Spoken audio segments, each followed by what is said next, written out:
Alafia, I'm Philip John Nymark, the founder of Icofa Foundation International. I'd like to welcome you to yet one more iteration of our monthly Icofa. The monthly Icofa differs from the weekly Ecoscope in two distinct fashions. First of all, in reality, it is made to give those people who have been fortunate enough to receive their Icofa, both men and women, both with a full hand of Ikin, in order to get a inside look, as it were, at the events of the coming month. Not in a weekly fashion, but in the month's fashion. And interestingly enough, a whole group of people have begun to follow the Icofa who have not yet received it, or who perhaps will never receive it, but who like the process of thinking about their behavior, their events, their all kinds of things, and to seeing how they can maximize results in this area.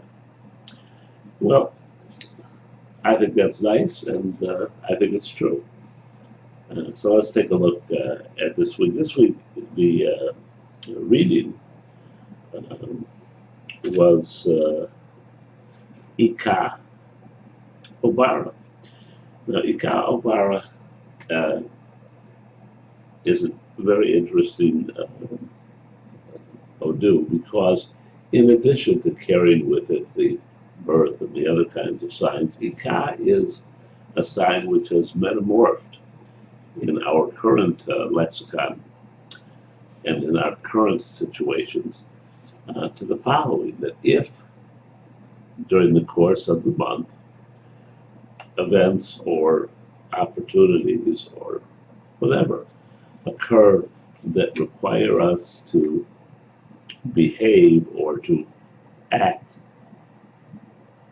in a similar manner to what we have in the past.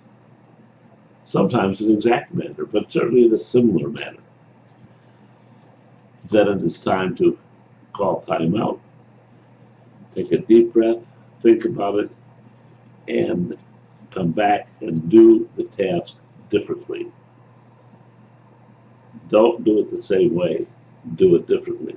And in so doing, you're going to shift the perspective, and you're going to shift all the other, perhaps the times where you had the opportunities or tasks or whatever, and you couldn't take advantage of them, or you didn't even recognize them, or whatever. But they're going to place them with the new configuration into a better space. And then once that's done, then it's full steam ahead. It's Obara. It's both for the male and the female, Ife and Babalao, to go and assertively do their work, to get it done. And indeed, if you've handled the first part correctly, you will handle the second part correctly. Now, this is a very simplistic but nevertheless complex reading, in that it contains a message, and the message is, if you do this, things are going to improve greatly, and if you don't, they're going to go into the garbage can. I used to say toilet bowl, but my wife said I should straighten out my act. So, at any rate, there's a single offering that a Rumula will want. Sometimes a Rumula will want 2 or 3 things during the course of the month. But this one, there's so much emphasis on making a new decision, making a different decision about similar or exact events from the past, that it requires only one ebo. And that ebo is a pinwheel. You know, the kind the kids get, and they blow and it goes around and it's colorful, and etc.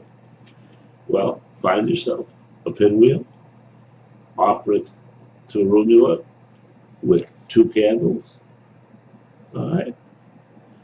And pray to arugula to give you the insight and the ability to recognize these options from the past, which reflows by us once again, and this time gives us a chance in our maturity or our understanding or whatever to handle them properly. It's that simple, it's that complex. It's up to you. Love and blessings.